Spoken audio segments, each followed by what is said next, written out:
So, kumusta mga kanoisy? Welcome back sa ating YouTube channel, Pilipinoisy. So, ngayong araw, another update na naman tayo about kay Mayor Alice Go. So, ang video ito ay from Solidong Kalaman. Meron ito pamagat na tatay ni Mayor Alice Go konektado sa komunistang partido ng China.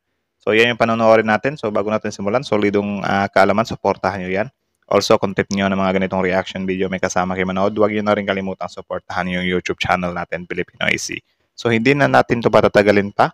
Baka agawin pa ng China. So, again, ang title ng video ito, Tatay ni Mayor Alice Go konektado sa komunistang partido ng China. Actually, ito din talaga yung isa sa pinakamalaking palaisipan ngayon, men. Like, for me siguro, yung tatay niya talaga yung dapat dinidikdik sana dun sa Senado para mapiga talaga or malaman yung buong katotohanan. Do you think ba sino yung may mas kaduda-duda? Si Mayor Alice Go ba o yung tatay niya? So comment down below. So again, like, comment, share, subscribe. Start.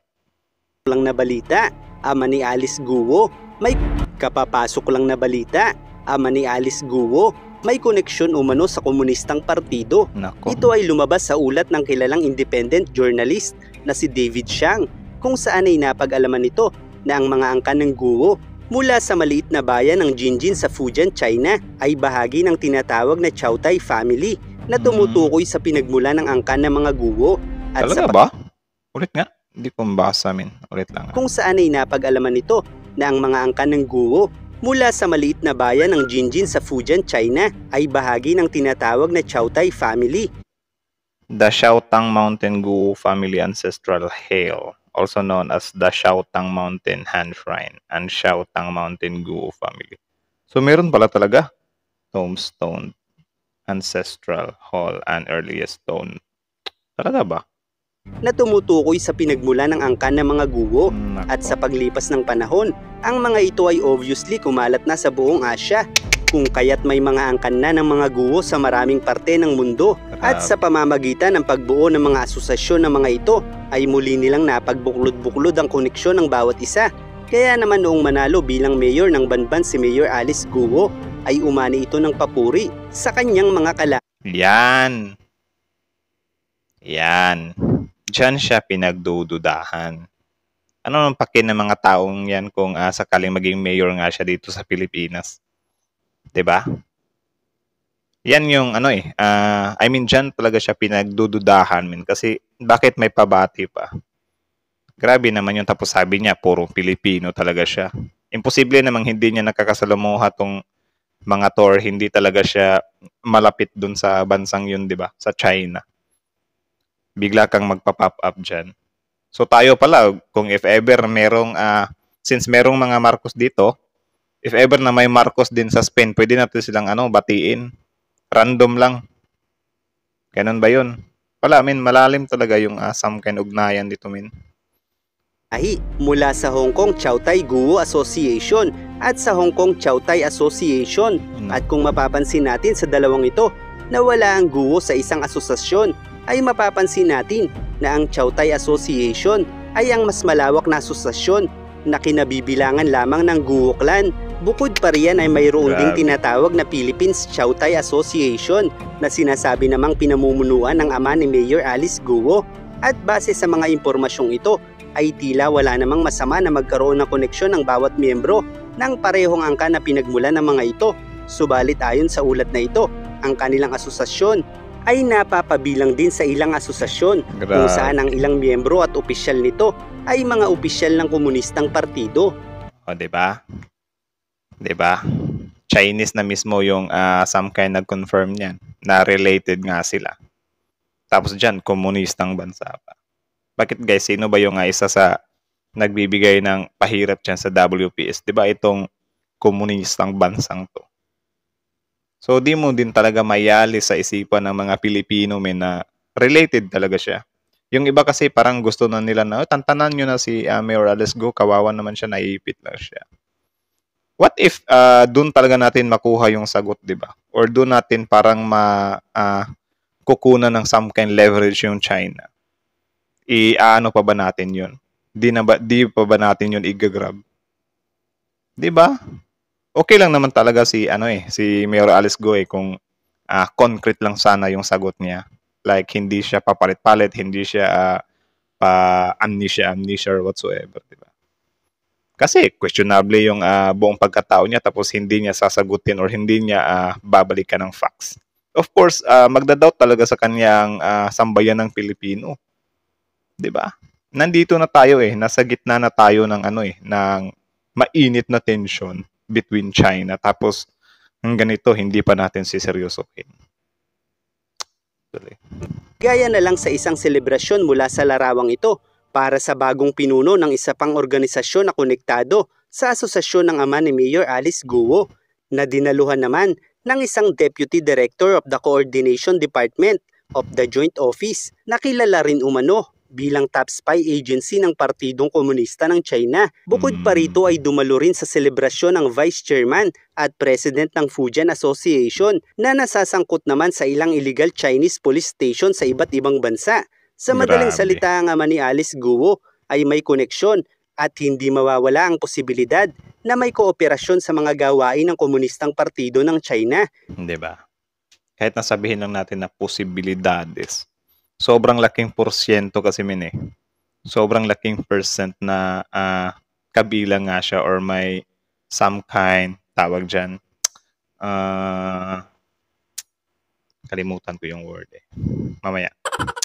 At sa pamamagitan ng impluensyang ito, ay hindi talaga malabong nakikinabang ang komunistang partido sa asosasyong ito, lalo pa at naging mayor ang anak ng presidente ng asosasyong ito, Diba? na pinipilit pa na isa siyang Pilipino. Subalit bukod sa hindi nag-i-exist ang pangalan ng mga magulang nito na nakalagay sa kanyang birth certificate, ay wala rin siyang maalala mula sa kanyang kabataan at wala din siyang maipakita kahit isang larawan mula sa kanyang kabataan na nagpapahiwatig na hindi siya lumaki sa Pilipinas. Kaya't gaya ng ilang Chinese, ang mother tongue nito. Kayo ba guys, do you think ba dito ipinanganak yan? Kasi kung ako lang tatanungin parang doon sa 17 years niya, I doubt na nandito siya. Opinion ko lang naman yun. Hindi ko naman kayo pinipilit kung yun yung ko. Hirap sa letrang R. Saan ka nag-aral? Ako po, nag-aral po ako ng tutorial. Isa lang po passport ko po, Ma'am Karen. Isang indikasyon na purong kulturang Chinese ang kanyang kinamulatan. At diba? Yun pala yun. Talaga ba? So, ang Chinese, hirap silang magbigkas ng R. Opo, Ma'am Karen. Kaya para maitawid niya ng diretso siguro yung R, pinapalabas niya yung dila niya. Kasi kung magsasalita tayo ng R, pwede lang naman hindi labas ng dila. Ra-ra-ra. Ra-ra-ra. Pero siya. Ra-ra-ra. Ma'am Karen. Ma'am Karen. Ma'am Karen. Nasali pa si Coco Martin. Coco Martin. So, Chinese din to. Hindi. Iba kasi si Coco Min kasi pag galit lang siya. Gumaganon lang. Ang mas malapit niyang ugnayan sa mga Chino kaysa sa sinasabi niyang ina niyang Pilipino ay nagpapahiwatig na wala siyang pakialam sa mga Pilipino dahil ang kaisa-isa niyang kadugong Pilipino, kung meron man, ay ikinahihiya nito. Pero papaano nga ba sila nagagamit ng komunistang partido? Sa pamamagitan ng mga organisasyong ito ay madali silang natutunto ng mga kauri nilang Chino kung saan gamit ang pera at impluensya ay magagawang ipasok ng komunistang partido ng China ang kanilang mga hidden agenda sa isang bansa, gaya na lamang na pag-ooperate ng mga pasugalan, gaya ng Pogo, kung saan ay nagdudulot ito ng napakaraming kriminalidad sa bansa na sumisira sa seguridad nito gaya ng Pilipinas. Posible naman talaga kasi kung kayo sa Netflix, may pinapanood ako sa Netflix ngayon, yung The Blacklist, ang bida doon ay si Raymond Reddington at si Elizabeth Keane. Sila about ang story nila sa Russia, parang nag-i-spy sa Amerika. Tapos parang, basta kapag napanood nyo yung moving yun, maano nyo talaga na itong nangyayari ngayon kay dito sa Pilipinas at sa China na kunyari, what if si Mayor Alice Guo ay spy talaga? Maano nyo ba na posible nga pala talaga Try nyo panoorin yung The Blacklist, Nice yun sa Netflix. Nasa season 3 na ako Saan ayon sa ilang ahensya ng gobyerno, ay sa mga Pogo Hub nagmumula ang pangahak ng sistema ng mga ahensya ng ating gobyerno Bukod pa rito ay talamak din ang krimen sa negosyong ito at ang maimpluwensyang tao sa likod nito ay nagagawang bayaran ng ilang opisyal ng ating gobyerno, diba? Kung kaya't ang ilan ay nakakakuha ng mga pekeng dokumento. At dahil na rin sa kanilang impluwensya ay magkakaroon sila ng boses para sa ilang desisyon ng mga opisyal ng gobyerno sa politika. Iyan ang dahilan kung bakit kahit sa China nagmumula ang mga namumuhunan sa mga pasugalang ito ay hindi ito iniaalaw sa bansa ng komunistang partido. Grabe. Pero ano nga ba ang posibleng kahinatnan kung mapatutunayan na peke ang mga dokumento ng pamilyang Guo sa Pilipinas? Deport lang. Ito ay maaaring maging daan sa pagpapalaya sa bansa ng pamilyang Guo at may posibilidad rin na makumpiska ng gobyerno ang ilang mga ari-arian nito na naging... Grabe ano, sobrang swerte kung deport lang at kumpiska lang. Dapat dito na yan tayin natin yan. bunga sa mga negosasyon dahil sa mga pekeng dokumento, kaya't may posibilidad na mapakinabangan ng munisipalidad ng Tarlac ang mga iiwang ari-arian ng pamilyang Guo na tiyak ay magbibigay ng mas maraming trabaho kung magiging maayos ang pamamalakad sa mga ari-ariang iiwanan nito.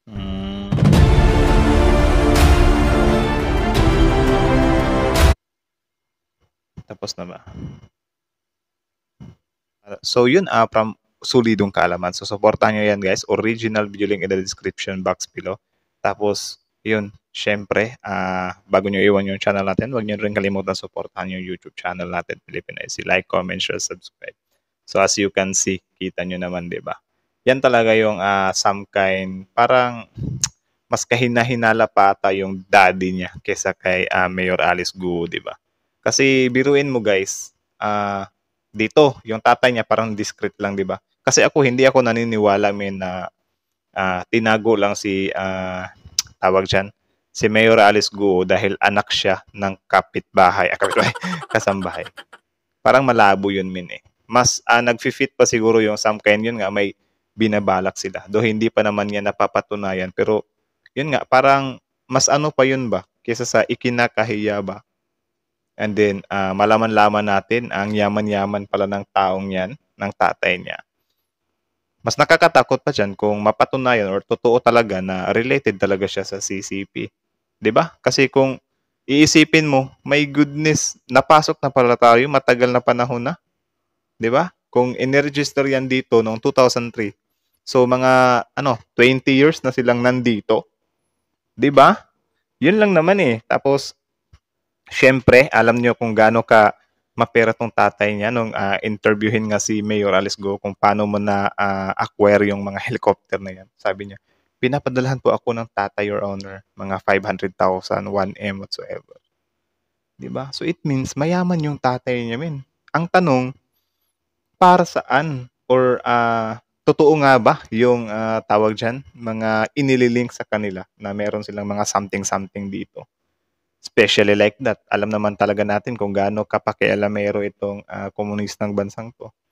Tapos malaman-laman natin nung ipinatayo nila yung Pogo, meron silang some kind dyan, mga ginagawang mga hacking or whatsoever na pwedeng makathreat sa ating national security.